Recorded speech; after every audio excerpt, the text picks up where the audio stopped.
Sa pagpapatuloy po ng ating pag-aaral, yung Potter's House of Arabia again, sa mga bago, we are doing yung pong Bible study verse by verse. Hindi tayo parang yung kuha rito, kuha rito, kuha rito. Okay? Mas minarapat natin na pag-aralan ito na hihimay-himayin natin bersikulo ber bersikulo. Okay po? Dahil sa ganon, mas maiintindihan, mauunawaan po natin kung ano ang gustong paratingin ng nagsulat para po sa atin. Okay po, klaro tayo ron. So tayo po ay nasa malapit ng matapos sa second letter ni Timothy. As a background, again, sinulat ni Pablo ang first and second letter to Timothy na siya ay nakakulong. Nung matatapos siya ng isulat, yung second book ng Timothy, ito na rin yung time na siya ay papatayin na. Okay po, so habang siya ay nakakulong, through Lucas ay nag-jot down ng lahat ng ito at ipinadala yung sulat kay Timothy. It's a reminder also na ang lahat ng ito is an encouragement po sa ating lahat. Tayo po ay nasa part 59 kung sinusundan po ninyo yung ating series. And this morning, ang pag-uusapan natin is The Lord Rescued Me. So makikita natin ito sa 2 Timothy chapter 3 verse 10 to 11. The Lord rescued me. Alam natin kapag nanonood tayo ng balita, sinasabi doon, merong isang building na nasusunog, dumating yung mga bumbero, na rescue yung lahat ng tao. Tama?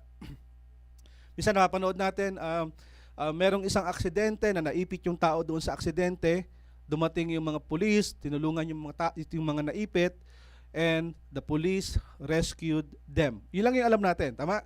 But, sa paghihimay-himay ng salita ng Panginoon, mas gusto nating malaman saan siya niligtas.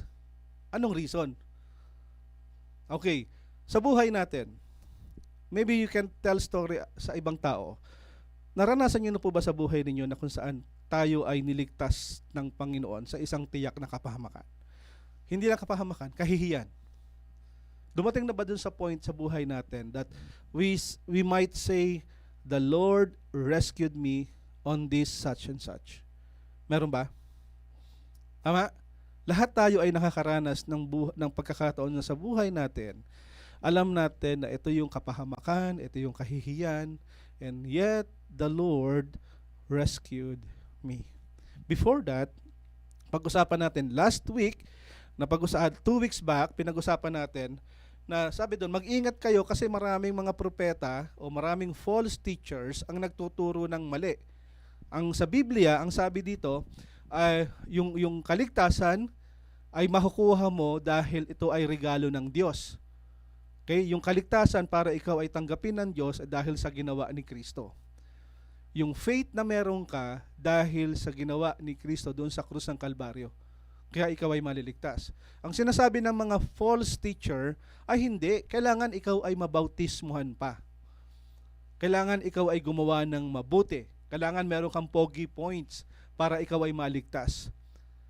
Pero sa Biblia ay maliwanag, ang sabi dun sa Ephesians 2:8 and 9, yung kaligtasang meron ka ay gift of God, regalo. Pag sinabing regalo, hindi mo pinaghirapan kung hindi ipinagkaloob sa iyo. Kaya yung kaligtasang meron ka ay regaling ito sa ating Panginoon. Nakukuha po. So kapag nagturo ng iba na kailangan pang dagdagan yung kaligtasan mo, ang tawag doon ay false teachers, maling turo, false gospel. Dahil ang totoong gospel, ikaw at ako ay tiyak na mamamatay. Nakalagay sa Biblia, lahat ng tao ay makasalanan. Pero dahil sa pagmamahal ng Diyos, minarapat niyang si Kristo ay ipako sa krus para sa kasalanan mo at kasalanan ko. At ang kasalanan ito ay kanyang binayaran dun sa krus ng Kalbaryo. At sinabi sa Biblia, we believe that Jesus Christ died and rose again after 3 days at siya ay muling babalik. Yun yung faith, yun yung salvation, yung ginawa ni Kristo dun sa krus ng Kalbaryo. Nakuha po. Pag may nagturo na ng iba, ang tawag doon ay false gospel. Hindi tayo gumagawa ng mabuti para tayo ay maligtas. Ikaw ay ligtas dahil sa ginawa ni Kristo At ang bunga nito ay mabuting gawa. Kaya ka gumagawa ngayon ng mabuti dahil ikaw ay ligtas na. Nakukuha niyo po. Paano silang maniniwalang ikaw ay ligtas na? Dahil sa iyong action that you are doing good works. Dahil kung ang sasabihin mong ligtas ka, pero paglabas ng simbahan ay same-same. Kung makapagmura ka, kung makapagtungayaw ka sa matanda, kung makasagot ka sa amo mo, kung mandaya ka, parehas lang. Paano silang maniniwala? Therefore, kung ikaw ay gagawa ng mabuti, make it sure that you are saved. At walang pogi point sa harap ng Panginoon. Maraming turo sa Biblia na kung saan sinasabi, para silang mga uod na unti-unting papasok sa bahay ninyo, sila ay deceptive, sila ay dangerous, at sabi doon, soon, they will be discovered. Paano sila madi-discovered? Paano? Sa iyong patuloy na pagbabasa ng salita ng Panginoon. A Christian, sabi doon, we need to have, sa next slide, Ate Mats, yung 5 na ito na nasa screen upang tayo ay hindi madaya ninuman. Ang sabi doon, hearing, reading the Word of God, studying the Word of God, memorizing Word of God, and meditation. Sa isang mananampalataya, you should have or doing the discipline by yourself sa pamamagitan nito. Parang ganito po yan. Halimbawa, gusto kong lumaki yung katawan ko. Okay? Gusto kong lumiit yung abs ko. Kasi ngayon 1 pack. Gusto kong maging 6 pack. Hindi ko pwedeng sabihin kay Kuya Richard, mag-barbell kang mabuti ha, tumakbo ka. Bakit? Para pumayat ako. Papayat ba ako nun? Yung totoo. Hindi, di ba? Sa ating pong buhay espiritual, huwag nyo pong iasa sa church o sa pastor lamang ang paglago bilang isang Kristiyano. Nakukuha po. You have to help yourself. Paano? By reading the Word of the Lord, hearing His Word, study His Word, memorize, and meditate. Klaro po. Klaro. Isang bata, na inakwento ko na to before sa mga bago, sariwang ito, 1985 ko pa to narinig. Isang bata ang sinama ng kanyang tatay sa barko. Okay? Seaman yung tatay, kapitan, sinama yung bata. Kakain na sila, walang Christian that time, kundi yung kapitan lang. And he asked, anybody here who wants to pray for the food, say grace. Nobody wants to stand up and say, thank you Lord. Nothing. Tinawag niya yung kanyang anak. Ano yung ginawa ng anak? Pumayag. Isang Bible verse lang ang alam ng anak. At hindi niya rin alam kung paano mag-pray doon sa particular na pagkakataon. What he did, nung bata, 7 taong gulang, sinabi niya kung ano yung memorize niyang verse. Alam niyo kung ano yung memory verse na yon? John 3:16.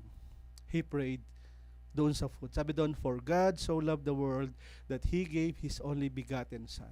Whosoever believeth in Him should not perish but have eternal life. Amen. Hindi nila nakain yung food. Lahat sila nag-iyakan. Bakit? All of them, they realize that God loves them. For God so loved the world that He gave His only begotten Son. Mahal ka ng Diyos. When they found out that mahal sila ng Diyos, first time niya sigurong narinig, ginamit ng Panginoon ng 7 taong gulang na batang ito for them to hear the word of the Lord. And that night, all of them saved and believe in Jesus Christ. Bakit? One word, one Bible verse, uttered by a child, and people believe it. Tayo. Ilang Bible memory verse ang alam natin this time? Hindi importante kung kabisado mo yung Biblia, hindi importante kung alam mo lahat. But ilan yung memory verse na alam mo na sinusunod mo? That's the important thing. Nakukuha niyo pa. We need to hear, read, study, and memorize. In Christian life, para hindi ikaw ay maloko o magkaroon ng maturuan ng mali, sabi doon, you need to check your horizontal relationship. Paano yung horizontal relationship? Read His Word and pray. Okay? Ikaw at ang Diyos lamang. Paano ito makikita sa isang sumusunod na mananampalataya? Yung vertical, pag maayos ka, magiging okay ang horizontal. Ano yung horizontal? You witnessed, you share the gospel, and meron kang ganitong klaseng fellowship. That is an obedient Christian in action. So that, sabi doon, para tayo ay hindi na maloko ng maraming tao. Nakukuha niyo po? So sa review natin last week, ang sabi natin, among them are those who enter into household, okay, and captivate weak women weighed down with sins, led on by various impulses, always learning and never able to come to the knowledge of the truth. Just as Jannes and Jambres opposed Moses, so this man also opposed the truth. Men of depraved mind, rejected in regard to the faith, but they will not make further progress, for their folly will be obvious to all, just as Jannes and Jambres folly was also. Sino si Jannes and Jambres? Kung nanonood kayo ng Ten Commandments, merong Parao, si Parao. Alam niyo yung Pharaoh doon. Meron siyang dalawang tao kasama sa kaliwat kanan. Yun si Jannes at si Jambres. Sa ting gumagawa ng miracle, itong sino yan? Tinatapatan ni Jannes and Jambres. Bakit? Kasi nga false gospel, false teacher sila, gumagawa sila ng taliwas sa ginagawang tama ng mga lingkod ng Panginoon. Yun si Jannes and Jambres. Sa panahon natin ngayon, marami ring Jannes and Jambres. Tinuturo nila na ang Biblia dapat ganito yung gawin mo para maligtas ka. Well, in fact, ang sabi sa Bible, believe in the Lord and you will be saved. Nakukuha po? May isang sumagot, praise God. So sa pagpapatuloy, sabi doon, the Lord rescued me. Marami sa atin, ang mga kakilala o kaibigan natin, they suffering, persecution. May mga ilan tayong kakilala na binato, pinatay, namatay, nakulong dahil sa kanilang pag-share ng gospel. Sa panahon po ni Pablo, ganun din po yung nangyari. Okay? Maraming tao ang nagalit sa kanila, maraming tao ang sabihin natin parang lahat ng pagpupunyagin nila ay nabaliwala. At sa panahon noon at ngayon, marami pa ring pagkakataon na tayo ay nape-persecute. Like this country is a hostile country as they said, okay, na hindi ka basta-basta pwede mag-share ng gospel dahil bawal. Nakukuha po. So sa panahon ni Pablo, ang sabi niya kay Timothy na pag-aralan mo mabuti, Timothy, sabi niya daw, yung karugtong ng binasa natin kanina, basahin po natin. Sige po, tayo po ay tumayo. Samahan niyo po ako magbasa ng salita ng Panginoon. This is the word of the Lord this morning, 2 Timothy 3:10-11. Basahin po natin. You, however, know all about my teaching, my way of life, my purpose, faith, patience, love, endurance, persecution, suffering, what kind of things happened to me in Antioch, Iconium, and Lystra, the persecution I endured, yet the Lord rescued me from all of them. Sige po, tayo po ay makakaupo na. Okay. Merong isang tao ang nagsabi, lahat tayo ay dumadaan sa screen test. Bago ka mag-abroad, merong kang test na ginagawa. Tama? At marami sa atin, dumarating din yung pagkakataon na kapag ikaw ay nagkakaedad na, dumadaan ka din dun sa mga testing, blood test. Tama? Na kung saan gusto nating ipacheck. At karamihan, sa kinakatakot ng karamihan, kailangan kong magpunta ng doktor. Kailangan kong magkaroon ng regular screening and testing. Bakit? Kasi pakiramdam ko, meron yata akong cancer. So, anong gagawin ni pasyente? Pupunta sa doktor, tama? Magpapacheck, magpapalaboratory, upang i-check kung siya nga ay merong cancer. Sa Pilipinas at sa ibang lugar, cancer is one of the parang killer pagdating po sa sakit na ito. Nakukuha niyo po. At gusto natin, kapag tayo ay nagkakaroon ng screening at kapag ka ito ay nag-negative, ikaw ay walang cancer. So, wala ka nang dapat gawin kundi maging payapa. Tama? What if kung ikaw ay meron namang sakit at sabi ikaw ay ngayon ay merong cancer? So, anong dapat mong gawin? Ang ginagawa ng iba, nagpapa-check up, humihingi ng second opinion at sinasabi natin, ano po ba yung pwede kong gawin dahil meron akong bad news. I have a cancer. Nandiyan pa po kayo. So, ang gagawin ng taong ito, ay magpapatingin sa doktor at magpapasuri, iinom ng gamot, magpapacheck para yung cancer ay mawala. Sa buhay po natin at sa loob at labas ng simbahan, ganun din po. Yung maling turo sa labas ay parang cancer. Kaya kapag ito ay pumasok sa sistema ng isang simbahan o ng isang tao, ito ay mag-uugat sa ating mga puso to the point na kung saan parang ayaw na natin tanggapin yung sinasabi ng Biblia. Ganon din po ang nangyari kay Pablo. Kapag na-discover niya na mayroong mga nagtuturo ng mali, definitely you have to check, you have to kausapin, ituwid, at kung mayroong mga disagreement within the church, kailangan din ito ay pinag-uusapan. Bakit? Kasi ayaw po natin na katulad ng isang cancer na magkaroon ng sakit sa loob at labas ng church, ganon din naman po sa ating sistema. Nakukuha po. So sa kwento, kung natatandaan nyo, tandaan nyo itong tatlong ito. Antioch, Iconium, and tatlong lugar na kung saan sinabi ni Pablo, I endured, yet the Lord rescued me from them. Ito yung ating kwento. Yung kwento nito ay makikita sa Acts 13 and 14. Kung kayo ay merong Bible, okay, your assignment is please read mga gawa. The Acts sa Bible, chapter 13 and 14.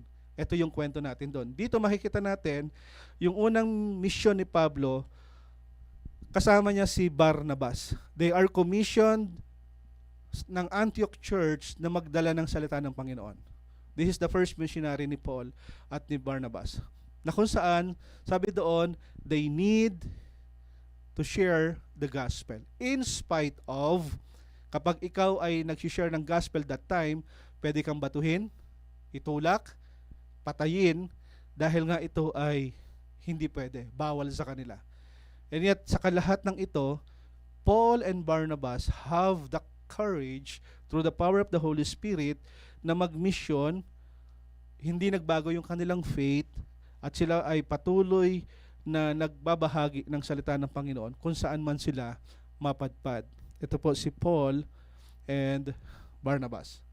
Ang dalawang taong ito, habang sila po ay nasa Cyprus, okay, nagkaroon sila ng confrontation kay Elymas. Si Elymas, doon sa chapter 13, sabi doon siya ay isang wizard. Okay, isang wizard. Pag sinabing wizard, ano yun? Parang magician. Okay? Isa siyang wizard.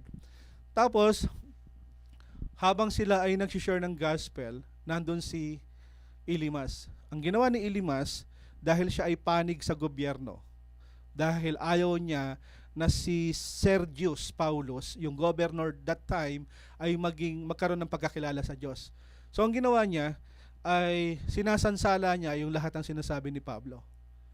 Ang ginawa ni Pablo, tiningnan niya si Elymas at sinabi niya, ikaw, sabi niya doon sa wizard, anak ka ng dyablo, kaaway ka ng lahat ng mabuti, puno ka ng pandaraya at kasamaan. Sabi ni Pablo, bakit mo laging pinipilit ang katotohanan tungkol sa Panginoon? Ngayon, paparusahan ka niya, sabi ni Pablo, doon kay Elymas, sa wizard. Mabubulag ka sa loob ng kaunting panahon. And that time, naramdaman ni Elymas na parang may tumakip na ulap sa kanyang mga mata. Nabulag siya. At siya ay naghanap ng taong aakay sa kanya.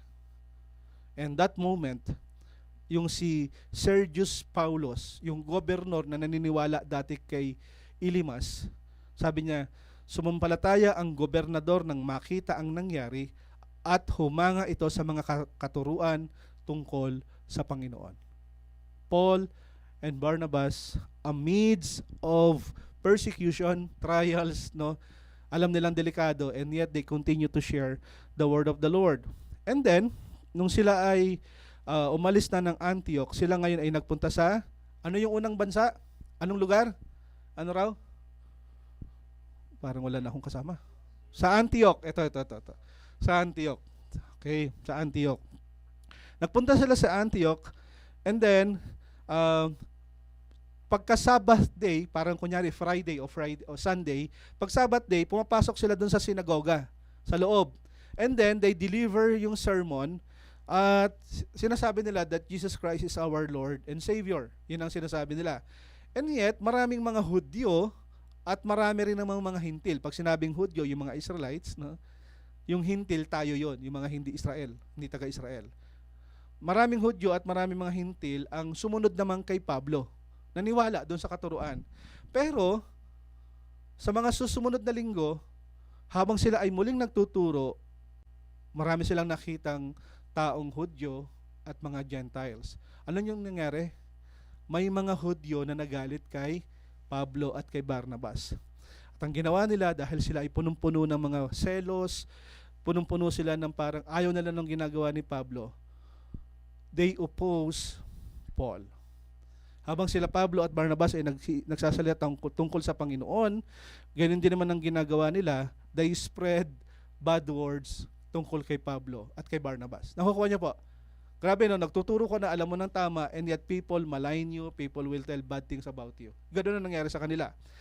So, ang nangyari, dahil nga ayaw na nang tanggapin ng mga taga-Antioch yung salita ng Panginoon, and yet marami rin namang naniwala, ang ginawa nila, sila ngayon ay nagpunta sa, saan daw? From here, nagpunta sila sa, ano raw yan? Iconium. Okay, nagpunta sila sa Iconium. Sa kabila ng mga problema, sa kabila ng misunderstanding, ang ginawa ng mga taga-Antioch, lumipat sila sinundan nila si Pablo sa Iconium. Para alin? Para siraan, gawa ng masama, at anong tawag doon? I-persecute nila si Pablo. At dumating nga yung pagkakataon na kung saan sa lahat ng mga pangyayaring ito, physical harm, sa lahat ng mga pananakot, sa lahat ng mga hindi magagandang narinig ni Pablo, nagpatuloy si Pablo at si Barnabas na magsalita o mag-share ng gospel. However, marami pa rin mga Hudyo ang nagalit at sila ay nagtulong-tulong upang yung ginagawa ni Pablo at ni Barnabas ay pahintuin. Kaya sabi ngayon ni Pablo, since marami namang parang ayaw na rin maniwala, they share the gospel, maraming naniwala, marami ang hindi naniwala. Yung mga taga-Antioch na Hudyo, pumunta ng Iconium. Ang sabi ni Pablo, sige lipat na lang tayo saan daw? Ano yung dalawang lugar? Lystra and, parang hindi nyo mabasa, Lystra and Derbe. Lystra and Derbe. So sa Lystra, ang nangyari, si Pablo, okay, habang sila ay nag-share uli ng gospel doon sa synagogue, ang nangyari, sa kalsada may nakita siyang isang pilay. Pilay mula pagkabata. Nung nakita niya ito, sabi doon, tinitigan niya at sinabi niya, may isang lalaking ang hindi nakakalakad dahil lumpo pa ito nang siya ay sinilang. Habang siya ay nakaupo, tiningnan siya ni Pablo at sinabi niyang, tumayo ka. Alam mo anong ginawa ng crippled man, nung lumpong tao? Hindi siya tumayo, kundi siya ay lumukso, tumalon, at nagsimulang lumakad. Grabe yung miracle, ano? Meron ng miracle, may persecution pa rin, magkakasama ng lahat ng ito. And yet, ang ginawa ng mga tao, kilala nila yung lumpong taong ito. Oh, lumpo ito, nakalakad. Ang ginawa ng mga tao doon sa Lystra, sabi nila, oh, ito na yung ating Diyos. Inalayan nila si Pablo at si Barnabas ng bulaklak pagkain. Sabi niya, teka muna, hindi kami Diyos, tao rin kaming katulad ninyo. Okay? Hindi kami ang Diyos. Pero ang pinapahayag namin ay tungkol sa Diyos. Kaya sila ay, sabihin natin parang na-shock. Dahil bakit ganun? Okay? At habang si Pablo at si Barnabas ay nagpatuloy, ito na yung pagkakataon na kung saan maraming nagalit from Antioch, nagpunta ng Iconium, sinundan sila sa Lystra at sa Derbe. At alam niyo po yung ginawa? Dahil sa hindi na mapigilang pagpe-persecute ng mga tao, halos ikamatay ni Pablo. Ang ginawa nila, kinaladkad nila si Pablo doon sa podium. At ang ginawa nila, pinagbabato nila si Apostol Pablo hanggang sa tingin nila, hindi na to gumagalaw. Akala nila patay na. Grabe, no? Nag-share ka ng gospel, people, nagagalit sa iyo maraming tao, hindi lang nagalit, gusto ka pang patayin. Binato si Pablo at dumating yung pagkakataon, wala na yan, patay na, alis na tayo. Yet, yung mga kasama ni Pablo, go gather around him. Most likely they prayed. And then suddenly, Paul gets up and goes back into the city. Walang kadala-dala. Akala nila patay na dahil pinagbabato, pero nabuhay pa sa himala rin ng Panginoon. And the next day, sabi nila, punta na lang tayo sa Derbe. Huwag na tayo sa Listra kasi papatayin, tutuluyan ako ng mga tao dito. Kaya ang nangyari, nagpunta sila ng Listra at pag ng Derbe, at nung sila ay nag-share din ng gospel doon sa Derbe, sila ay nagpunta sa Perga at sa Atalia. Dito makikita natin, they started doon sa Antioch. Tama? Umikot sila, Papos, hanggang doon, and then bumalik uli sila sa Syria. Anong makikita natin dito? Sa kwentong ito, parang sa buhay din natin, ano? As you follow Christ, people will follow you as well. Sisiraan ka, sasabihan ka ng hindi maganda, and then sasabihin, oh, baka lumagpas ka na sa langit, Bible ka ng Bible, kaka-praise the Lord mo. Tama? Actually, yung naranasan ni Pablo ay wala namang nakaranas sa atin ng ganito. Meron na ba rito nag-share ng gospel and yet binato? Wala pa, no? Pero naranasan ko way back 1980s, 85, while sharing the word of the Lord sa mga lasing. Ang ginawa ng mga lasing sa akin, binuhusan ako ng beer. And they keep on laughing. Wala rin akong magawa because gusto ko lang naman i-share yung gospel. Nasa palengke kami, while we are sharing, people will tell bad things about you. Wala ka ring magawa kasi gusto mo lang i-share yung gospel. Sa buhay natin, parang ganun din. Pag ikaw ay nakakilala sa Panginoon, anong gagawin ng mga tao? Hihilahin ka pabalik. Alay ka rito, sama ka uli. Anong sinasabi natin? Pwede kang makisama, huwag ka lang makisama. Nakukuha niyo po. Dahil alam mo, ito yung totoo. Dumating ang pagkakataon na kung saan, remember yung Listra, yung kanina, yung Listra, kung saan si Pablo ay binato, muntik nang mamatay. Yun yung kanyang unang bisita. Walang kadala-dala si Pablo, meron siyang tinatawag na second missionary. Nagpunta uli siya ng Listra. Nung pagpunta niya ng Listra, this time iba yung kwento. Pagpunta niya ng Listra, dito niya na-meet yung lola ni Timothy, si Lois. Nakukuha niyo po. Minsan parang ayaw na natin sa isang lugar kasi papatayin ako dyan. And yet si Pablo bumalik. This time, nakilala niya si Lois, yung grandma ni Timothy. And that time, sabi dun sa pag-aaral natin, di ba? Yung 1 Timothy, when he witnessed yung pagpatay, yung pagbato kay Pablo, yung pagpe-persecute sa kanya, anong ginawa ni Timothy? He joined doon sa grupo ni Pablo. Tama? And for 20 years, sila ay magkasama. Yung time na nagkita si Pablo at si Lola Grandma Lois, yung lola ni Timothy, hanggang sa time na sinulat ni Pablo yung 2 Timothy chapter 3 verse 10 to 11, that is 20 plus years. Nakuha niyo po? 20 years. 20 years na nakasama ni Pablo si Timothy, and Timothy witnessed kung paano namuhay, tumayo, nagsumikap, naging masigasig si Pablo sa kabila ng lahat ng persecution. Kasi kaya ang sabi ni Pablo, you, sabi niya kay Timothy, however, know all about my teaching. Klaro. Dahil nung nag-join si Timothy sa grupo ni Pablo, lahat ng turo ay nakita ni Timothy. At ang ginawa ni Timothy while he is pastoring yung church sa Ephesus, okay, he followed, nakita niya kung paano nabuhay si Pablo. Kaya naman ang sabi ni Pablo, which is, ito rin po yung theme natin sa ating anniversary, basahin po natin 2 Timothy chapter 2 verse 2, and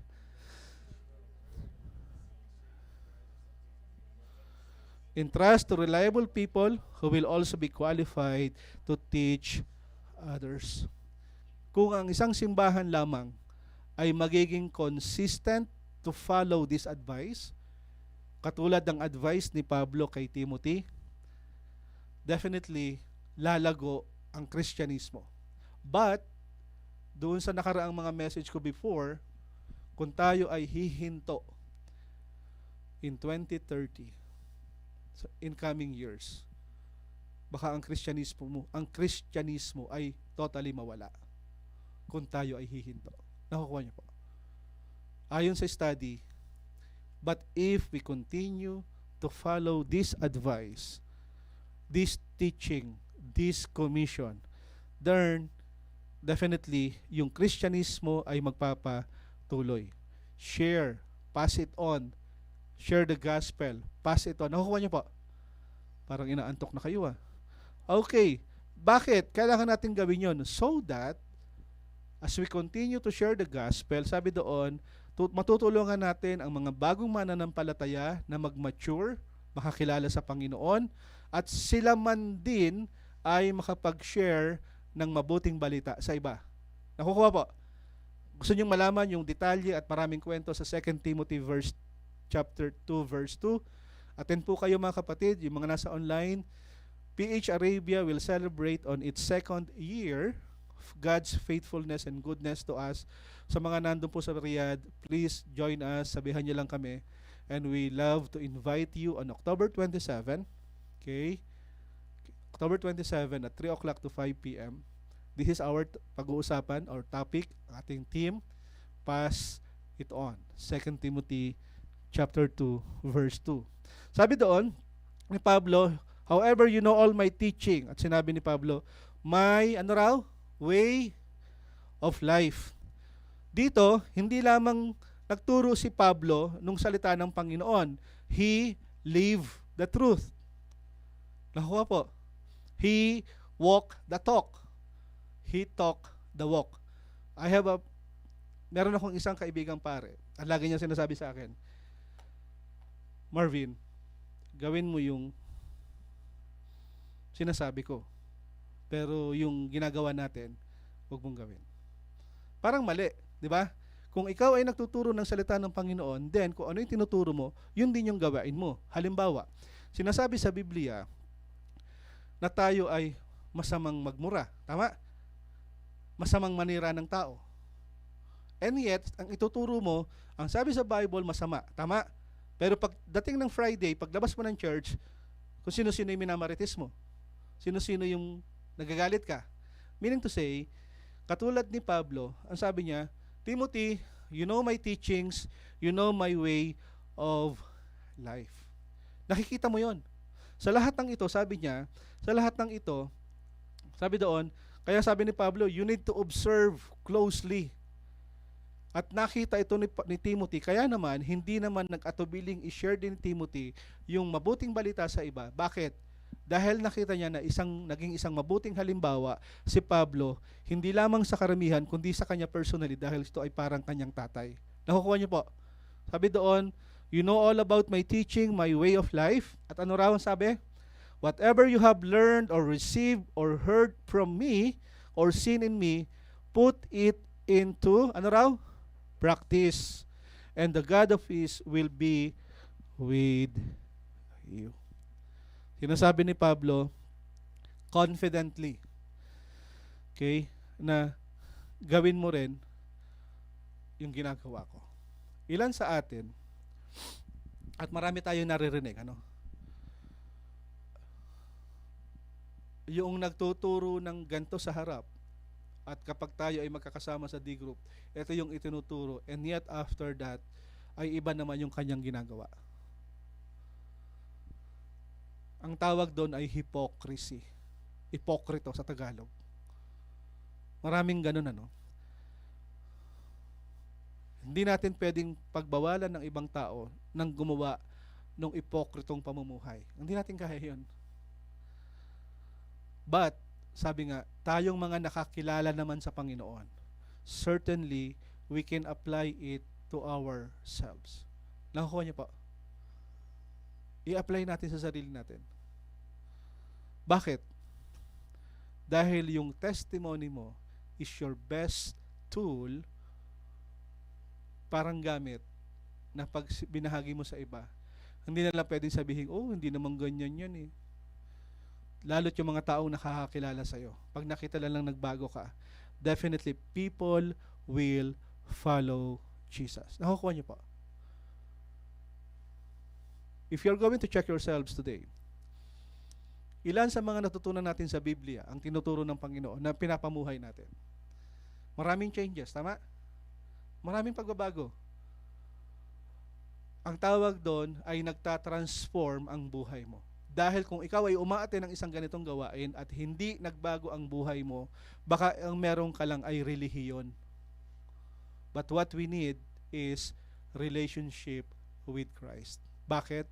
Because if you have relationship with Christ, dapat nagbabago. Nakukuha po.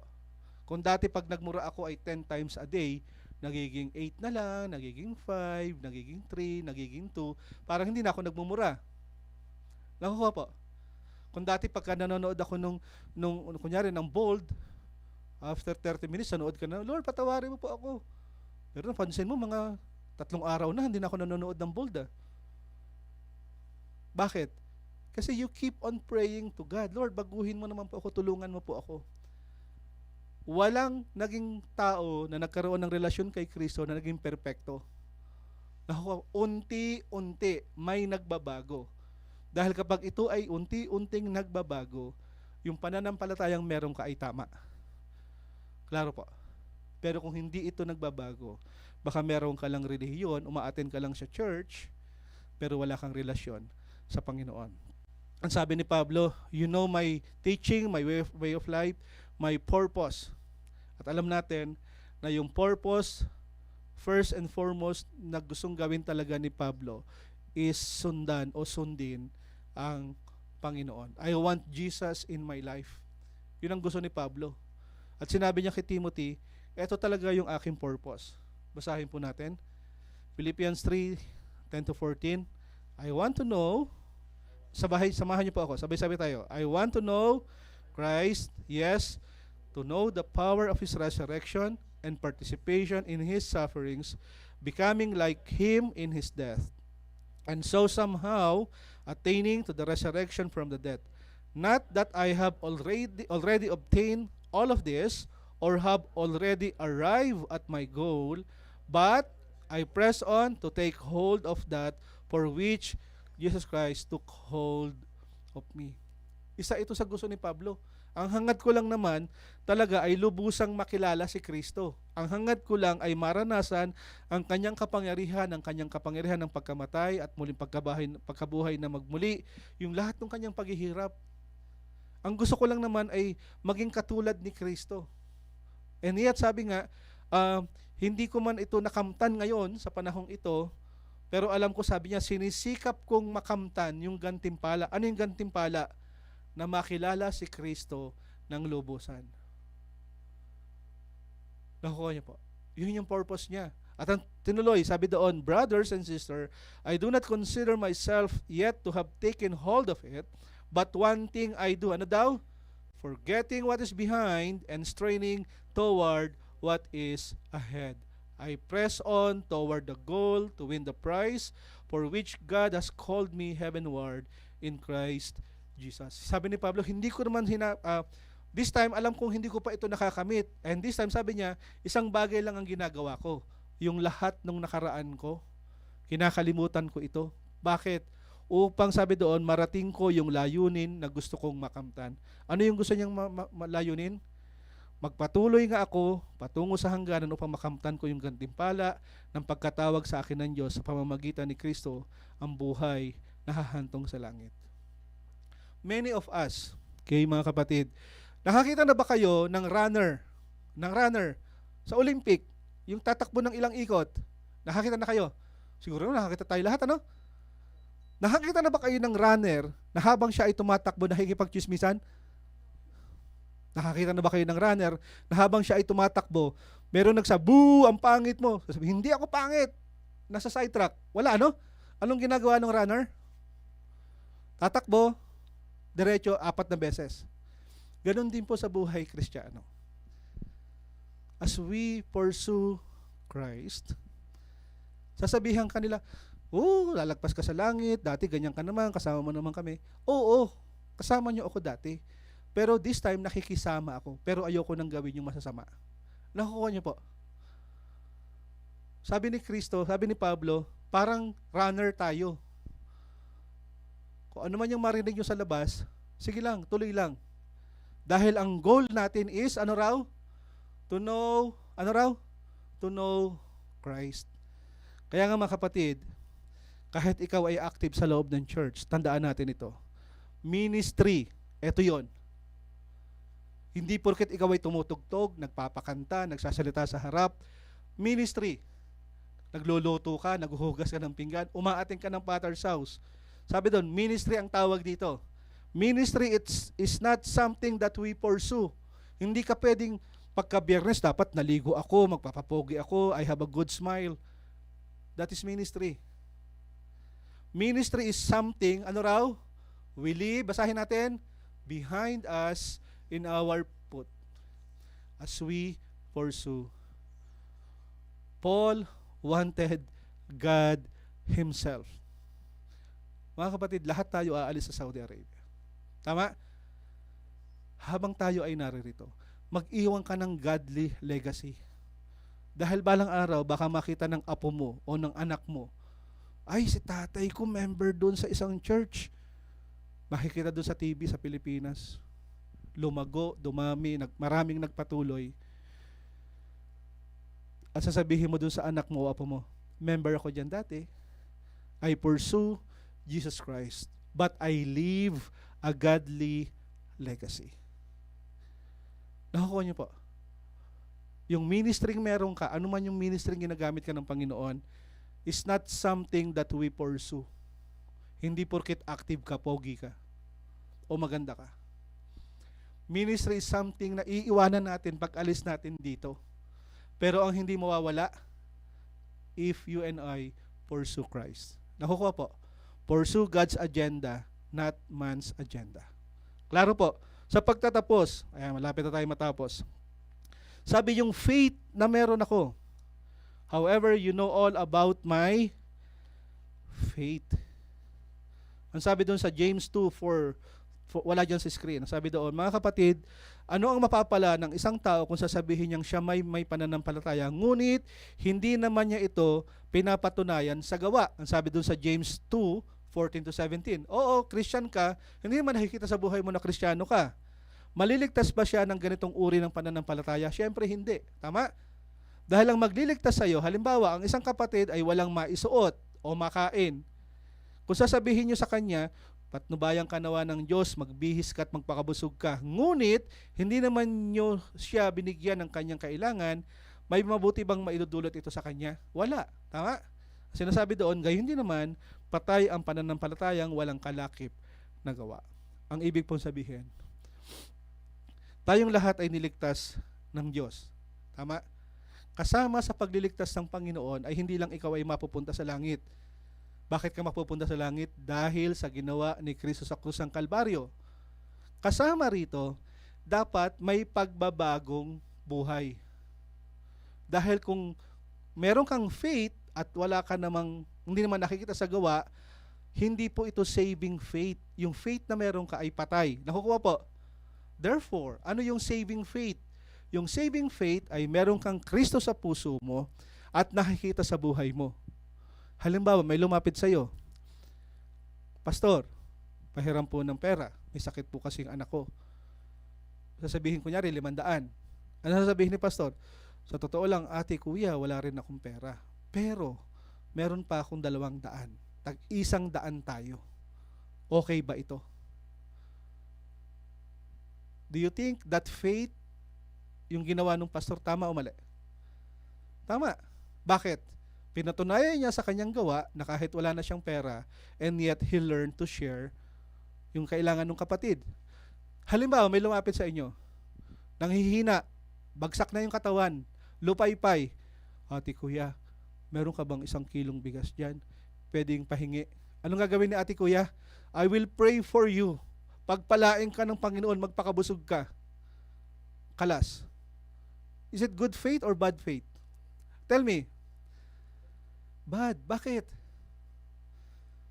Makikita mo ang isang tunay na pananampalataya sa kanyang mga gawa. Ito yung kailangan niya. Bakit hindi mo ibigay? Wag mo siyang bigyan. Kunyari, 1 kilo na lang yung bigas mo din. O, kuya, tagkalahating kilo tayo ha, para parehas tayo makakain.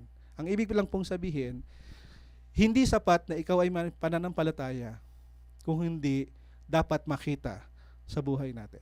Nakukuha po. Gumagawa ka ng mabuti dahil ikaw ay ligtas na. Hindi ka tutulong sa kapwa para ikaw ay maligtas. Klaro tayo ron. Sabi ni Pablo, yun yung faith na meron ako. Nakita ito ni Pablo for the past 20 years. Kaya nga sa buhay nating ito, ganoon din naman, we may choose to sin. Mas gusto nating, mas madali kasi sa tao na sundin yung kanyang sarili. Paano?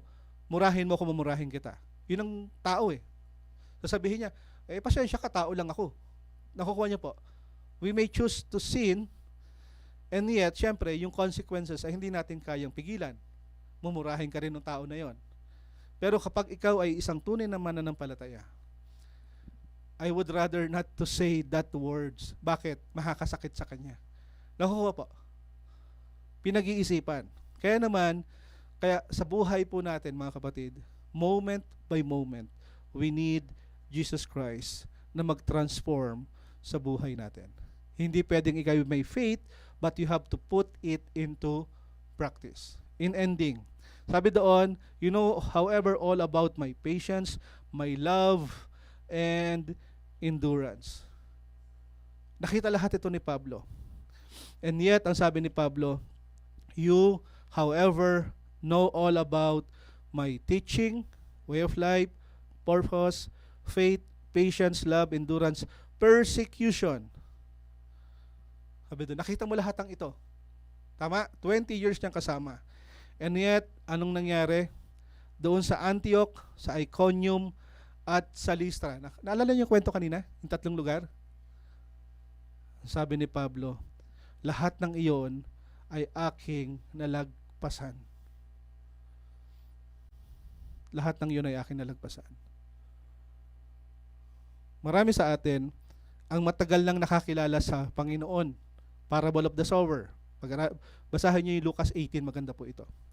Sa Parable of the sower, sinabi doon sa 13, this particular kapag ka meron kang trials and problem. Okay? Those on the rocky ground are the ones who receive, the word with joy when they hear it. But, sabi doon, they have no root. They believe for a while, but in the time of testing, they fall away. Marami doon, sabi ni Pablo, naniwala, pero nung nagkaroon na ng persecution, nasiraan na, namura na, nabuhusan na ng beer sa ulo, tinadyakan, pinahabol sa aso, 7 beses na yata ako nakagat ng aso dahil kakashare nung... Kaya ang hirap, nung way back 1980s. Hindi lang ako nasama sa Bicol that time. Pero lahat ng ito, sabi niya, kung ikaw ay, yung pananampalataya mo ay mahina, parang ikaw daw yung buto na natanim sa rocky ground. Nagbunga, nagbulaklak ka nga, merong dahon, pero walang root. Hindi lumalim. And yet, nung dumating yung testing, they fall away. I believe, kaya kayo naririto ngayon. May plano ang Diyos. At sa dami-dami ng problemang meron tayo, we're still here. Bakit? Dahil hindi kayo nakatanim, ang salita ng Diyos ay hindi nakatanim sa rocky ground. Dahil kung tayong lahat ay nakatanim doon sa mabatong daan, kung baka may konting problema, din tayo magsisimba. Ayaw na tayo. Ayoko na doon. Bakit? Simula nung nagsimba ako, nagkawindang-windang yung buhay ko. Nakuha niyo po. And I believe you and I ay nataniman ng salita ng Panginoon. Hindi man natin naranasan yung paghihirap ni Pablo. Wala man tayo nakita o parang kahit katiting ay hindi tayo nabato o anuman. But pwede nating sabihin, yet the Lord rescued me from all of them. The Lord rescued me from all of them. Sa totoo lang, nung si Pablo ay binabato at munting mamatay, pwede naman pahintuin ang Diyos eh. Tama? Kaya niya yun. Pero hindi niya ginawa. Bakit? Dahil yung rescued na ibig sabihin dito is about substance, encouragement, care, assistance, provisions, katotohanang dapat sabihin sa gitna ng typhoon ng buhay natin. Katulad ni Pablo, the Lord rescued him or us from all of them. Anong klaseng typhoon meron ka sa buhay mo ngayon? Marami, no? And this morning, kung meron kang problema sa asawa, credit card, marami kang utang sa Bombay, may problema ka sa relasyon mo sa tao, personally, may problema ka rin. Alam mong, Lord, gusto ko pong makawala sa kasalanang ito. Lord, gusto ko po talaga magbago yung buhay ko. Kaya ng Panginoon. Katulad ni Pablo, katulad ni Timothy, katulad ko at katulad nyo, isang Diyos lang po ang tinatawagan natin. And through Jesus Christ, He will rescue us. Amen. And this morning, tanungin natin yung sarili natin. Am I really asking the Lord to help me and rescue me in times of typhoon? Or nagdedepende ka lamang sa sarili mo? Mapapagod ka. This morning, yumuko tayong lahat. Tayo manalangin. Panginoon, alam mo po ang klase ng iyak ng aming puso. Alam mo rin, Panginoon, ang bigat ng aming dalahin. At alam mo rin, Panginoon, kung paano at gusto naming magkaroon ng pagbabago sa buhay na ito. We believe that you are going to rescue us sa lahat ng ito. We need your help. We need healing. We need assistance. We need provisions. And we need you, Jesus. In times like this, we want you, O Lord. Katagpuin mo nawa ang kailangan ng mga kapatid kong ito at minsan pa, Panginoon, maluwalhati at madakila ka po sa buhay ng bawat isa. Ito po ang aming dalangin sa pangalan ni Jesus. Amen. Okay.